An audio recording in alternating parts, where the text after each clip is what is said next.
Hello student, তোমরা যারা ক্যালকাটা ইউনিভার্সিটির আন্ডারে সেমিস্টার 4-এর ছাত্রছাত্রী আছো এবং তোমাদের রাষ্ট্রবিজ্ঞান সাবজেক্টটা এমডিসি কোর্সে অর্থাৎ পাস কোর্সে আছে, তোমাদের জন্য আজকের ক্লাসটি খুবই গুরুত্বপূর্ণ।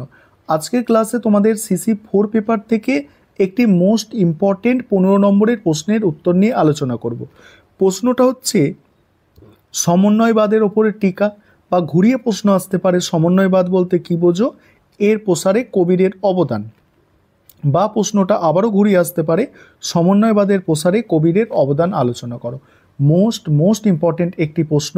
অ্যান্সারটা কিভাবে গুছিয়ে লিখবে ভালো করে তোমরা বুঝে নাও। দেখো, প্রথমেই তোমাদের ইন্ট্রোডাকশন অর্থাৎ ভূমিকা দিয়ে এটা শুরু করতে হবে। সেখানে কি লিখবে দেখো, ভারতে মধ্যযুগে ধর্মীয়, সামাজিক, সাংস্কৃতিক সংকট যখন চরমে পৌঁছেছিল, তখন কবির নামে এক অসাধারণ সন্ত কবি তার বাণী ও দর্শনের মাধ্যমে সমাজের একটি নতুন পথ দেখায়।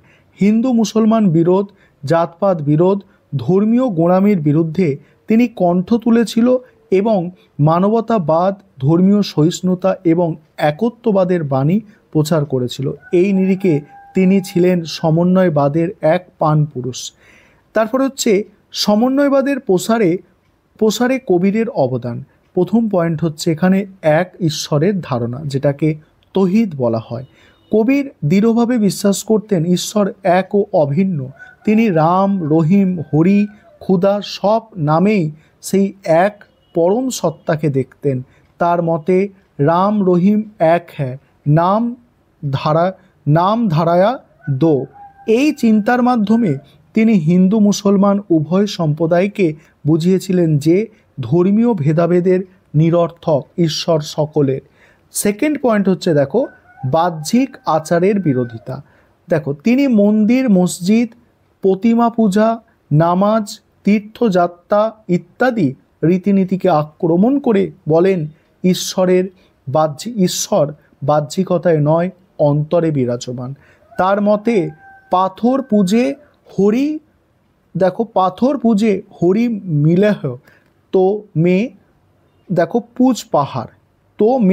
পুজ পাহাড়।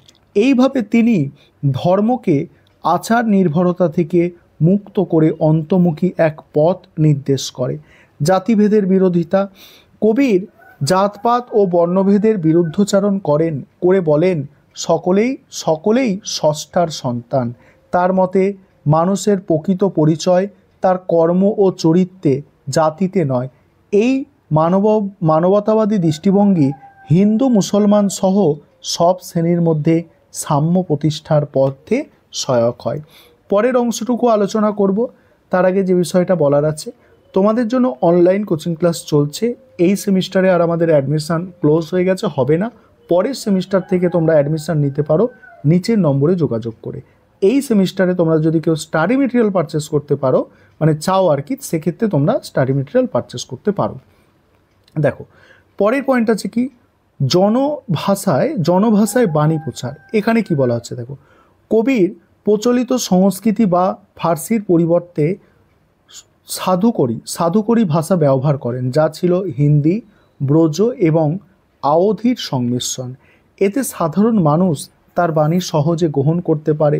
লোকভাষা ব্যবহারের মাধ্যমে তিনি ধর্মকে মানুষের দোরগোড়ায় পৌঁছে দেয়।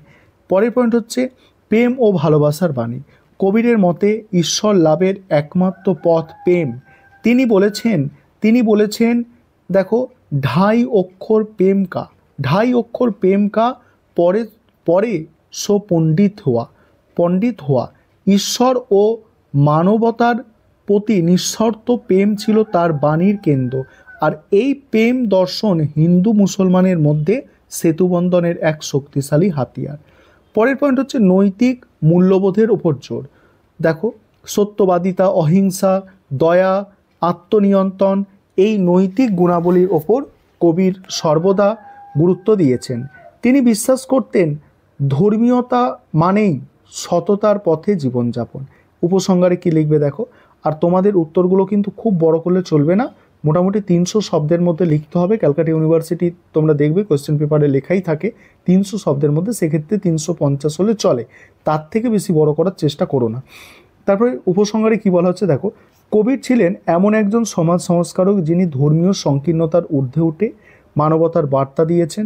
তার সমন্বয়বাদী দর্শন ভারতীয় সমাজে ধর্মীয় সহিষ্ণুতা, জাতিগত সাম্য এবং আধ্যাত্মিক ঐক্যের এক